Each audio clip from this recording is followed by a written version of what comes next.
Monsieur le Président, mes chers collègues, nous le savons tous et les enquêtes d'opinion le montrent régulièrement, la sécurité est une priorité pour nos concitoyens.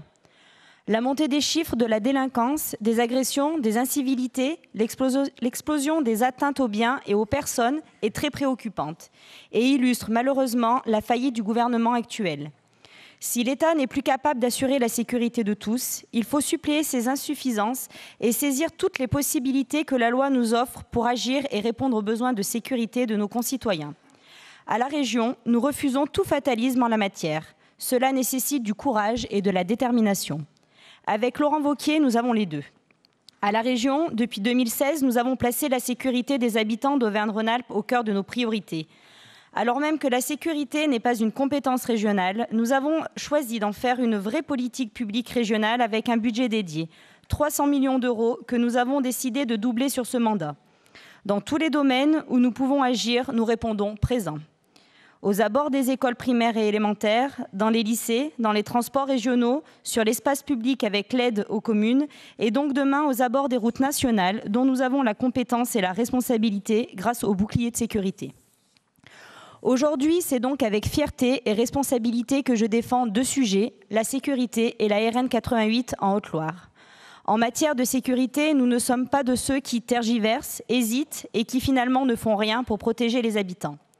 Heureusement, beaucoup des maires agissent et nous font confiance pour les protéger.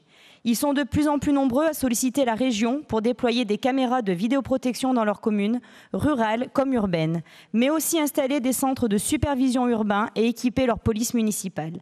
10 000 caméras ont déjà été déployées partout sur le territoire régional et nous en prévoyons le double sur ce mandat. Les résultats sont là, la dissuasion fonctionne, les éléments de preuve sont récoltés par les forces de police et de gendarmerie et les enquêtes avancent plus vite. L'efficacité des caméras de vidéoprotection n'est plus à démontrer. En fait, il n'y a que l'opposition de gauche et surtout les élus écologistes qui sont encore vidéosceptiques. Le projet de bouclier de sécurité Haute-Loire, avec le déploiement de caméras de vidéoprotection le long de la RN 88, va permettre de protéger non seulement cet axe routier, mais aussi les routes départementales adjacentes avec un rayonnement sur 60 communes. Les chiffres du ministère de l'Intérieur relatifs à l'insécurité aux abords de la RN 88 sont malheureusement très préoccupants et renforcent la volonté de la région d'agir vite. Entre 2021 et 2022, c'est plus 27% de vols de véhicules, plus 12% de coups et blessures volontaires, plus 8% de cambriolages, sans compter la hausse des trafics de stupéfiants, des vols violents avec armes. Avec le bouclier de sécurité Haute-Loire, ce sera plus de sécurité pour les habitants.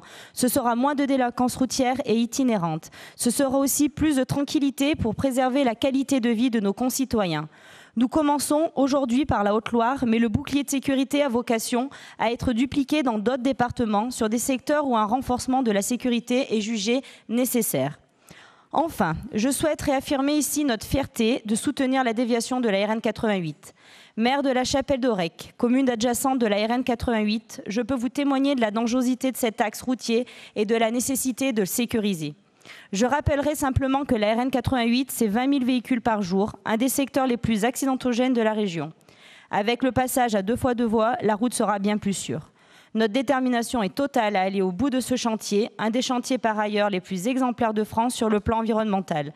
Doublement de la longueur des haies, 44 hectares de zones humides, réintroduction des espèces et replantation des arbres. Comme quoi, chers collègues, il est possible d'allier sécurité et environnement.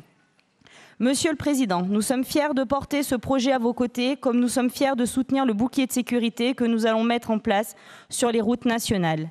La sécurité de tous est notre priorité. Nous n'en ferons jamais assez pour protéger les Auvergnats et les Rhône-Alpins. Les élus du groupe Les Républicains, divers droites, société civile et apparentée voteront avec une grande satisfaction pour ce rapport.